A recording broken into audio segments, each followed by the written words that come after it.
Hello बच्चों, चलिए तो आज हम लोग स्टार्ट करते हैं ये लेक्चर नंबर 11। ठीक है, तो आप लोग को उसके पहले मैं बता देता हूँ कि लास्ट लेक्चर में हम लोगों ने पढ़ा था ये electric potential energy of dipole. ठीक है, उसमें मैंने आप लोगों को बताया था कि यदि एक डाइपोल को किसी एक्सटर्नल फील्ड में रख दिया जाए, है ना, फील्ड का मतलब यहाँ पर इलेक्ट्रिक फील्ड, तो मैंने आप बताया था कि वहाँ पर इलेक्ट्रिक फील्ड में अगर किसी डाइपोल को आप रख दोगे, है ना, और उस डाइपोल को यदि रोटेट कर दिया जाए, ठीक है, तो उसमें जो है एक एनर्जी स्टोर हो जाती है ना, और वो एनर्जी जो है कहलाता है पोटेंशियल एनर्जी, या उसको फुल नेम से हम लोग कहते हैं इलेक्ट्रोस्टैटिक पोटेंशियल एनर्जी। ठीक ना, तो उस एनर्जी का एक्सप्रेशन आप लोग पढ़ लिए थे पिछले लेक्चर में, है ना। वहाँ पर आप लोग को मैंने ड्राइव करवाया था फार्मूला एक, है ना, इलेक्ट्रिक पोटेंशियल एनर्जी। वहाँ पर हम लोग बताए थे कि U इक्वल टू होता है P into E into cos theta 1 minus cos theta 2।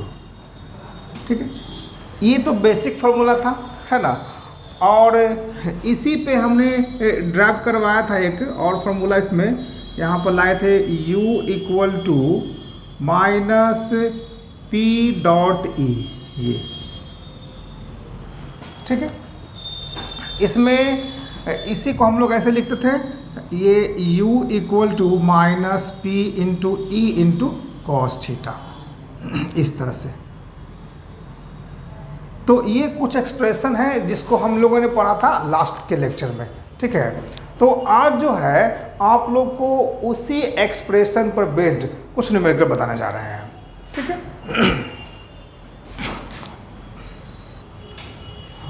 तो देखिए, ये आज का पहला क्वेश्चन हो गया, है ना। इसमें कहता है कि an electric dipole of length 2 centimetre, एक डाइपोल है जिसका लेंथ है 2 सेंटीमीटर। ठीक है, लेंथ 2 सेंटीमीटर का मतलब हो गया उसका 2a। ठीक है, और वो रखा हुआ है 60 डिग्री के एंगल पर। ठीक है, जो बना रहा है फील्ड के साथ, और वो फील्ड का वैल्यू कितना दिया हुआ है 10⁵ न्यूटन पर कूलम। ठीक है, तो इस पे पूछ रहा है कि टॉर्क कितना लगने वाला है, टॉर्क कितना लगेगा, है ना, और ये टॉर्क तो दिया हुआ है ना, टॉर्क दिया हुआ है। आपसे पूछ रहा है कि उस डाइपोल का चार्ज कितना होगा और उसका पोटेंशियल एनर्जी कितना होगा। ठीक है, तो देखिए पहले क्वेश्चन में क्या क्या दिया हुआ है उसको हम लोग नोट कर लेते हैं। ठीक है, तो लेंथ हो गया 2 सेंटीमीटर, लेंथ को पता होगा आप लोग को, है ना, यहाँ मानते हैं 2a, ये हो गया 2 सेंटीमीटर। इसको चेंज कर दीजिए मीटर में, तो ये हो गया 2 इंटू 10⁻⁻² मीटर। ठीक है, उसके बाद एंगल दिया हुआ है थीटा, ये हो गया 60 डिग्री। ठीक है, फील्ड का वैल्यू दिया हुआ है यानी E इक्वल टू 10⁵ न्यूटन पर कूलम। ठीक है, और टॉर्क मतलब हो गया टाउ, इसका वैल्यू दिया हुआ है 8√3 न्यूटन मीटर। ठीक है, तो आपसे पूछ रहा है चार्ज क्या होगा, है ना, चार्ज। तो देखिए यहाँ पर हम लोग यूज़ करेंगे टॉर्क का फार्मूला। ठीक है, आप लोग जानते होंगे टॉर्क इक्वल टू होता है P into E into sine theta. ठीक है, तो टॉर्क की जगह पुट कर देते हैं, टॉर्क आपका हो गया 8 इंटू √3, और P मतलब डाइपोल मोमेंट, है ना, जिसका वैल्यू मुझे नहीं पता है। इलेक्ट्रिक फील्ड दिया हुआ है 10⁵, और साइन थीटा तो साइन 60 डिग्री। ठीक है, यहाँ से इसको और सॉल्व कर लेंगे, तो 8√3 इक्वल टू P इंटू 10⁵, और साइन 60 का वैल्यू होता है √3/2। यहाँ से √3 कैंसिल, है ना।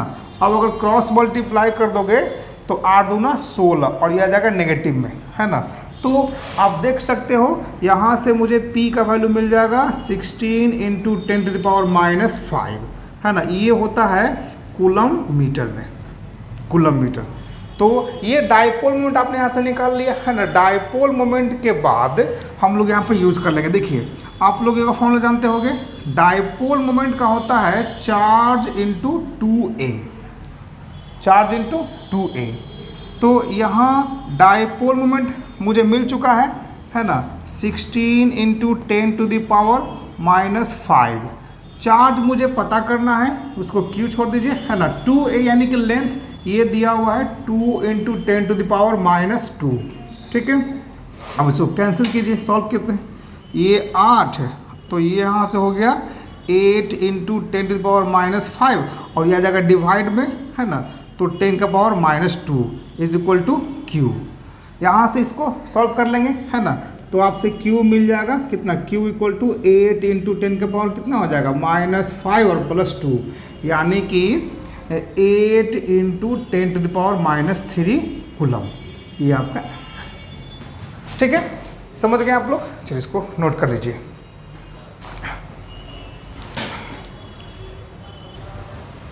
चलिए आप लोग लिख लिए क्वेश्चन को, समझ गए, है ना। यहाँ पे सिंपल क्वेश्चन था, ठीक है। डायपोल लेंथ दिया हुआ था, डायपोल लेंथ का हम लोग यहाँ पे यूज़ करके चार्ज को निकाल दिए, ठीक है।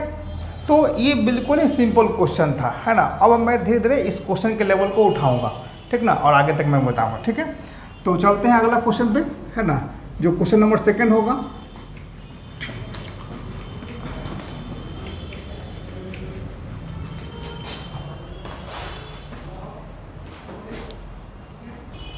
हाँ, तो देखिए ये हमारा सेकंड क्वेश्चन है, ठीक है। इसमें देखिए आपसे पूछ रहा है कि मैक्सिमम टॉर्क क्या होगा, मैक्सिमम टॉर्क, और फिर पूछ रहा है कि अगर डायपोल को 0 डिग्री से 180 डिग्री तक उसको रोटेट कराना है ना, तो उसको रोटेट कराने में कितना वर्क करना पड़ेगा बाय एक्सटर्नल एजेंट, ठीक है। तो यहाँ भी वैसे ही करेंगे हम लोग सेम क्वेश्चन को, ठीक ना। देखिए सबसे पहले तो क्या क्या डेटा दिया हुआ है उसको लिख लेंगे हम लोग, है ना। यहाँ पे देखिए आप लोग क्वेश्चन पढ़ के समझ सकते हो।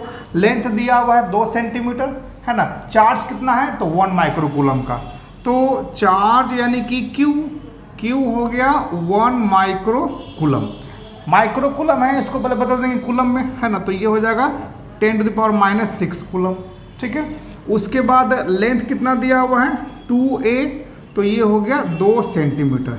इसको 100 से डिवाइड कर देंगे तो ये हो जाएगा आपका 2 इंटू 10⁻⁻2 मीटर, ठीक है। अब देखो सबसे पहला काम क्या करना है, इन दोनों को मल्टीप्लाई कर दीजिए तो Q तो P निकल जाएगा, है ना। आप लोग जानते हैं P इक्वल टू क्या होता है, चार्ज इंटू लेंथ, ठीक है। तो चार्ज 10⁻⁻6 और लेंथ हो गया 2 इंटू 10⁻⁻2, तो ये हो जाएगा 2 इंटू 10⁻⁻8, ठीक है। ये हो गया कूलम मीटर, P आ गया यहाँ से, ठीक है।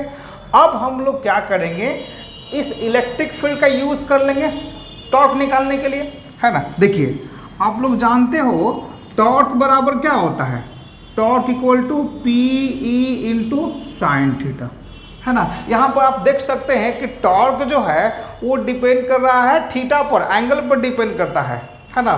तो मैक्सिमम होने के लिए साइन का वैल्यू मैक्सिमम होना होगा, और आप लोग को पता है साइन का सबसे बड़ा वैल्यू कितना होता है 1, है ना। तो जब साइन का वैल्यू सबसे ज़्यादा होगा तो उसमें टॉर्क भी बड़ा होगा, ज़्यादा होगा, है ना। यानी कि फॉर मैक्सिमम टॉर्क,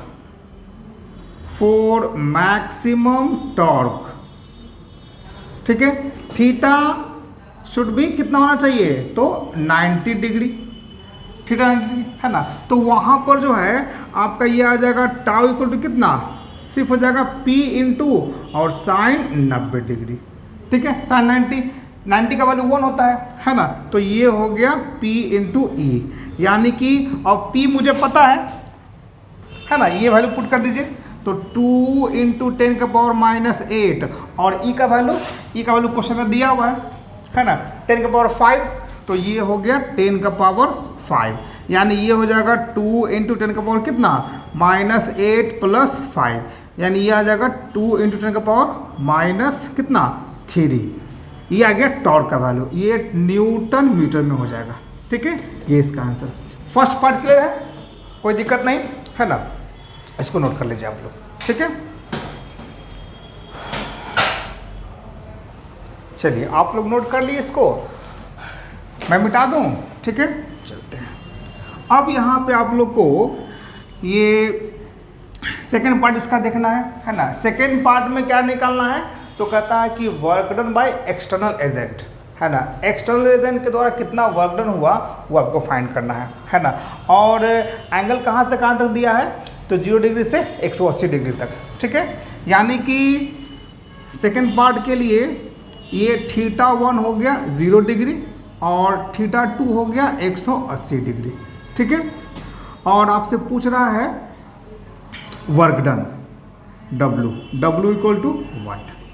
ठीक है, तो आप लोग जानते हैं इसका फॉर्मूला, W इक्वल टू ये P इंटू ई और cos θ1 माइनस cos θ2, इसका यूज़ कर लेंगे, है ना। यहाँ पे P मुझे पता है, P मैंने पिछला लेक्चर यूज़ किया था इसमें, पिछला क्वेश्चन में 2 इंटू 10 का पावर -8 और E का वैल्यू दिया हुआ है 10 टू द पावर 5।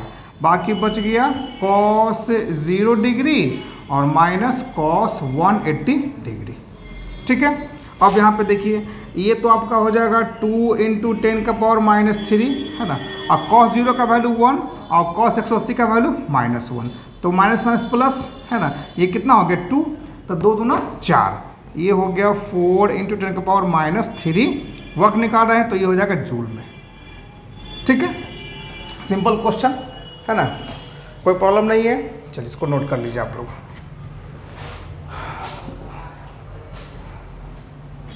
उसके बाद हम लिखते हैं थर्ड क्वेश्चन, ठीक ना। हाँ, तो देखिए ये थर्ड क्वेश्चन है ना, ये काफ़ी अच्छा क्वेश्चन है, इसको थोड़ा समझिएगा पहले। देखिए यहाँ पर जो है एक इलेक्ट्रिक फील्ड है, ठीक है, जिसका वैल्यू दिया हुआ है E। ठीक है, इस इलेक्ट्रिक फील्ड में एक डायपोल रखा हुआ है ना। कहता है कि इनिशियली जो है ना वो डायपोल ऐसे रखा हुआ था इनिशियली, ठीक है। उसके बाद फिर वो रोटेट कर गया। ठीक है, आप देख सकते हो फिगर में, स्टार्टिंग में इलेक्ट्रिक फील्ड के साथ वो एंगल कितना बना रहा था, तो 60 डिग्री, है ना। और जब वो रोटेट हुआ, है ना, तो उसके बाद भी यहाँ पे वो 60 का ही एंगल बना रहा है ना। तो यहाँ से यहाँ तक उसको रोटेट कराने में, है ना, एक्सटर्नल एजेंट ने कितना वर्क किया, ये आपसे पूछ रहा है क्वेश्चन। ठीक है, तो देखिए यहाँ पे ये क्वेश्चन बहुत ही सिंपल है ना। अगर आप लोग पिछला 2 क्वेश्चन समझ गए होंगे तो, है ना, बिल्कुल आराम से बन जाएगा। ठीक है, आप लोग ट्राई कर सकते हैं वीडियो को पॉज करके। ठीक है, देखिए, चलिए आप लोग ट्राई किए। चलिए देखिए यहाँ पर जो है सबसे पहले तो मुझे पता करना है इसका इनिशियल पोजीशन और इनिशियल एंगल। ठीक है, तो ये इसका हो गया इनिशियल पोजीशन, इनिशियल पोजीशन। ठीक है, और एंगल कितना बना रहा है, तो 60 डिग्री, तो वो मेरा हो गया θ1। ठीक है, तो θ1 हो गया 60 डिग्री। ठीक है, अब ये रोटेट करके कहाँ आ गया, ऐसे आ गया, 60 पर आ गया, है ना। तो ये हो गया इसका फाइनल पोजीशन, ये हो गया फाइनल पोजीशन। ठीक है, अब देखना है कि इस पोजीशन में आकर के वो एंगल कितना बनाया, तो यहाँ पे 60 दिया हुआ है ना। और एंगल कहाँ से लेते हैं हम लोग, इलेक्ट्रिक फील्ड से लेते हैं एंगल, है ना। तो ये अगर 60 है तो ये एंगल ही लेना पड़ेगा ना, इलेक्ट्रिक फील्ड से एंगल लेते हैं, तो ये कितना हो जाएगा 120, है ना। तो θ2 आपका हो गया 120। बस यही क्वेश्चन में दम था, है ना। ये अगर आप लोग समझ गए तो बिल्कुल क्वेश्चन ईजी है, अब बन जाएगा क्वेश्चन, है ना। मुझसे क्या पूछ रहा है, वर्क डन। ठीक है, तो आप लोग जानते हैं work done equal to work done by external agent. है ना, ये होता है P into E into cos theta 1 minus cos theta 2। ठीक है, यहाँ पर जो है इसके डायपोल मोमेंट को P ही रखना है ना, फील्ड को E रखना है ना। ये क्वेश्चन में आपका दिया हुआ है, ये P है और वो फील्ड को E मानकर चलना है। ठीक है, तो P इंटू ई और कॉस थीटा 1 कितना है तो 60 डिग्री और माइनस कॉस 120 डिग्री, है ना। इसका वैल्यू आप लोग जानते हैं, तो P इंटू ई और ये हो गया 1/2 और माइनस 1/2। ठीक है, कॉस 120 का माइनस 1/2, यानी कि ये हो जाएगा आपका PE और 1/2 प्लस 1/2, ये हो गया आपका P इंटू ई, है ना। ये आपका क्वेश्चन है आंसर। ठीक है, समझ गए आप लोग। चलिए इसको नोट कर लीजिए आप लोग, या स्क्रीनशॉट ले लीजिए इसका। ठीक है, आप देखते हैं उसका नेक्स्ट क्वेश्चन, चौथा नंबर क्वेश्चन। चलिए आप लोग नोट कर लिए, मैं इसे मिटाऊं। ठीक है,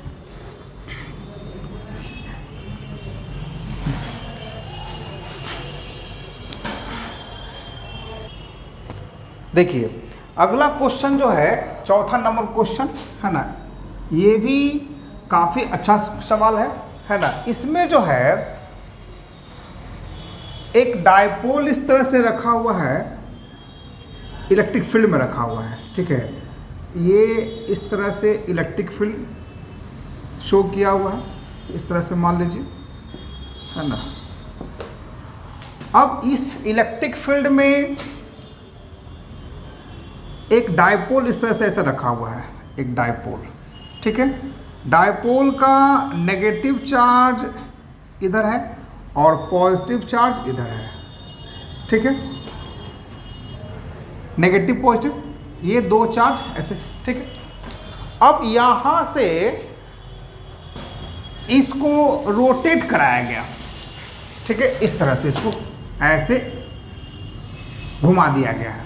ठीक है, घुमा करके उसको कर दिया गया है इलेक्ट्रिक फील्ड के पैरेलल, है ना। यानी कि अब ये डायपोल जो है ऐसे हो गया। ठीक है, तो यहाँ पे आ जाएगा माइनस क्यू चार्ज और यहाँ पे आ जाएगा प्लस क्यू चार्ज, समझ सकते हो, है ना। ऐसे करके उसको हमने क्या किया, उसको रोटेट कर दिया है। इस तरह से ये डायपोल अब आ गया। ठीक है, आप समझ के देख सकते हो, है ना। पहले डायपोल कैसे था, तो वर्टिकली था 90 डिग्री पे, उसको घुमा करके ला दिया गया है इलेक्ट्रिक फील्ड के पैरेलल, है ना। इधर हमारा इलेक्ट्रिक फील्ड है, उसको E मान लेते हैं। ठीक है, डायपोल मोमेंट दिया हुआ है P। ठीक है, अब देखो ये जो पोजीशन है ना, ये कहलाता है डायपोल का मीन पोजीशन, है ना। और आप लोग को पता है कि इस समय जो है डायपोल कितना एंगल बनाता है, तो 0 डिग्री बनाता है। ठीक है, तो ये हो गया इसका स्टार्टिंग पोजीशन, इनिशियल पोजीशन, है ना। ये आपका है इनिशियल पोजीशन, इनिशियल पोजीशन। और डायपोल को घुमा करके आपने कहाँ पर ले आया, मीन पोजीशन पर आ गया, है ना। ये आपने उसको लिया है मीन पोजीशन पर। ठीक ना, ये हो गया इसका फाइनल पोजीशन, फाइनल पोजीशन। ठीक है, तो आपसे पूछ रहा है कि इनिशियल पोजीशन से मीन पोजीशन तक लाने में, है ना, जब ये इसको जब क्रॉस करेगा, इसको जब क्रॉस कर रहा होगा यहाँ से, है ना। देखिए स्टार्टिंग में तो ये रेस्ट में है ना। जब इसको क्रॉस कराएंगे ऐसे से, यहाँ से जब क्रॉस करेगा ना, ठीक है, तो उस समय उसकी स्पीड हो जाएगी, है ना। उसमें कुछ स्पीड होगा उसका, क्योंकि वो घूमने लगेगा ना, सर्कल में रोटेट करने लगेगा, है ना। तो वहाँ पर आपको निकालना है उसका एंगुलर वेलोसिटी, है ना। जब वो डायपोल घूमते हुए जब यहाँ से क्रॉस करेगा, है ना, तो उस समय उसका एंगुलर वेलोसिटी कितना होगा, है ना। यानी आपसे पूछ रहा है फाइंड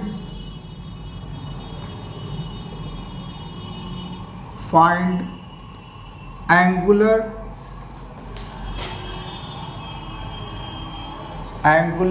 वेलोसिटी ऑफ डायपोल। ठीक है, of dipole when it crosses the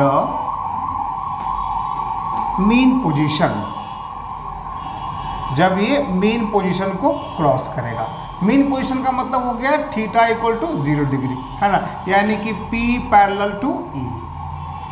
ठीक है, इस पोजीशन में क्या होगा इसका। ठीक है, तो आप लोग क्वेश्चन समझ गए, है ना। तो आप लोग ट्राई कीजिए, वीडियो को पॉज करके देखिए, ठीक ना। अगर बन जाए तो अच्छी बात है। ठीक, चलिए आप लोगों ने ट्राई किया। देखिए यहाँ पे जो है हम लोग डाइपोल के लेंथ को क्या मानते हैं, L मानते हैं ना। ठीक है, तो ये लेंथ हमारा हो जाएगा L, ठीक है, और ये लेंथ हो जाएगा L।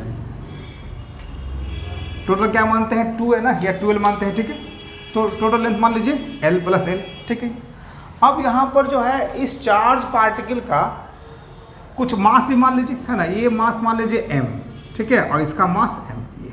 ठीक है, अब यहाँ पे देखो ये आपका हो गया इनिशियल पोजीशन, ठीक है, और ये हो गया फाइनल पोजीशन। तो देखिए जब डाइपोल इलेक्ट्रिक फील्ड में रोटेट करता है, ठीक है ना, तो आप लोग को पता होगा, मैंने बताया था कि इलेक्ट्रिक फील्ड जो है वो होता है कंजर्वेटिव फील्ड। ठीक है, जब कंजर्वेटिव फील्ड है तो उस केस में क्या होगा, इस डाइपोल का जो एनर्जी है वो हमेशा क्या होगा, कंजर्व होगा। ठीक है, तो ऐसे क्वेश्चन को बनाने के लिए हम लोग principal of conservation of mechanical energy का यूज़ कर सकते हैं। ठीक है, वो प्रिंसिपल जो है ना इस क्वेश्चन के लिए काफ़ी सूटेबल होगा और आसानी से आपका क्वेश्चन बन जाएगा। ठीक है, तो देखिए, और अगर ऐसे कुछ सोचोगे ना तो काफ़ी टफ हो जाएगा। ठीक है, तो यहाँ पर हम लोग उसका यूज़ करेंगे, है ना। तो देखिए ये अकॉर्डिंग टू प्रिंसिपल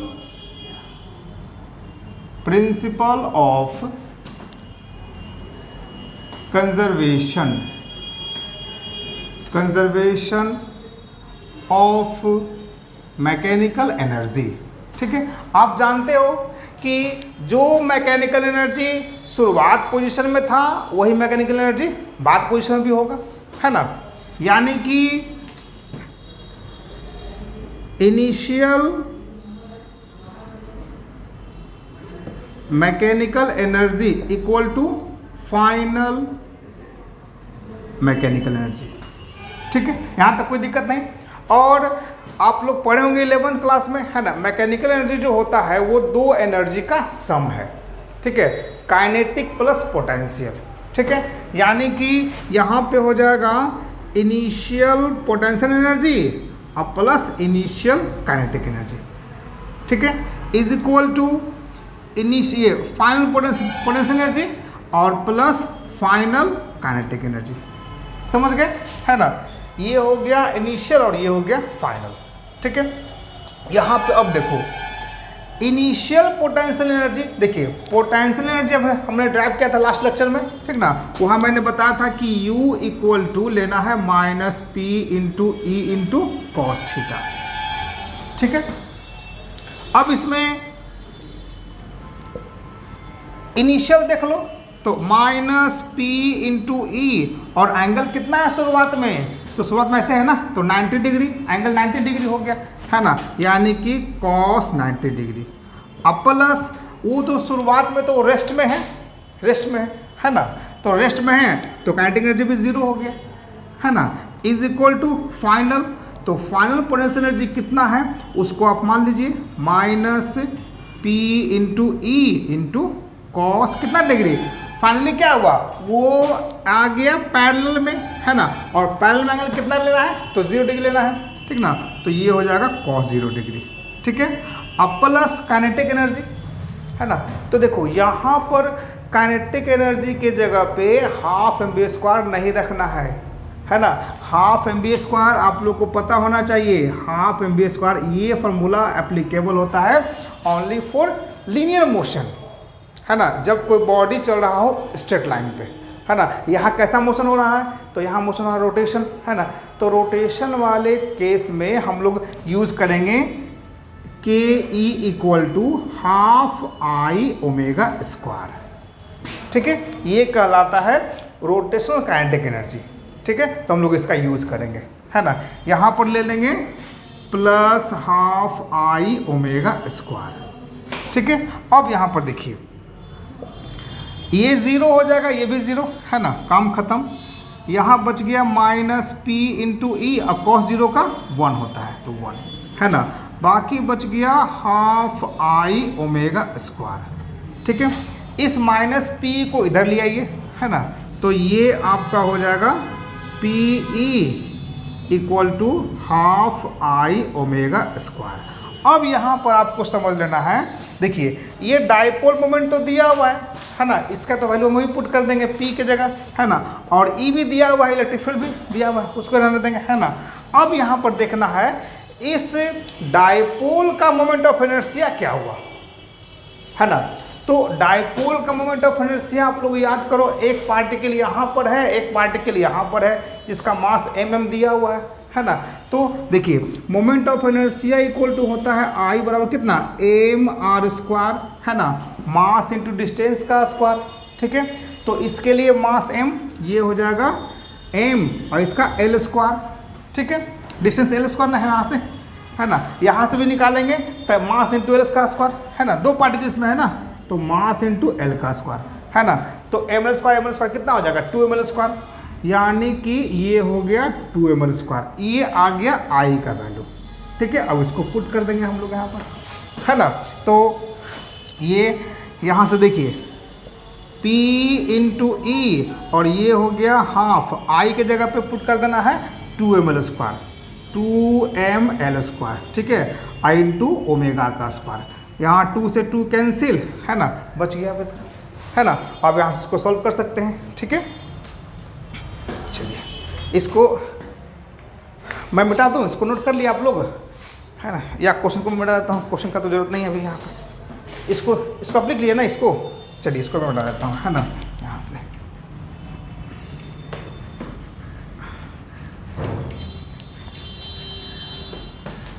तो अब देखो तो ये M L square into omega square, ये बच गया आपका यहाँ से M L square into omega square is equal to क्या बचा इधर, P into E, P into E. ठीक है, तो मुझे फाइंड क्या करना है, मुझे निकालना है एंगुलर वेलोसिटी, है ना, ओमेगा निकालना है। तो ओमेगा स्क्वायर इक्वल टू क्या हो जाएगा, P into E by M L square. ठीक है, तो ओमेगा आपका हो जाएगा under root P into E divided by M into L का स्क्वायर, यहाँ से आपका आ जाएगा ये। ठीक है, ये एल को बाहर कर सकते हैं आप लोग, है ना, तो 1/l और ये बच जाएगा p into E by M. ठीक है, तो ये आपका हो गया आंसर यहाँ से, कोई प्रॉब्लम नहीं। ठीक है, यहाँ तक कोई दिक्कत नहीं, चलिए इसको नोट कर लीजिए आप लोग, है ना। तो ये था आप लोग का numerical based on electric potential of electric dipole का। ठीक है, इलेक्ट्रिक डायपोल में जो पोटेंशियल एनर्जी स्टोर होता है उससे जुड़ा हुआ कुछ क्वेश्चंस हो गया, है ना। अब हम लोग आज का लेक्चर यहीं तक बंद करते हैं, ठीक ना। उसके बाद हम देखेंगे नेक्स्ट लेक्चर में इसका, ठीक ना। नेक्स्ट लेक्चर में कुछ और हम लोग पढ़ेंगे अगला टॉपिक, ठीक है। चलिए।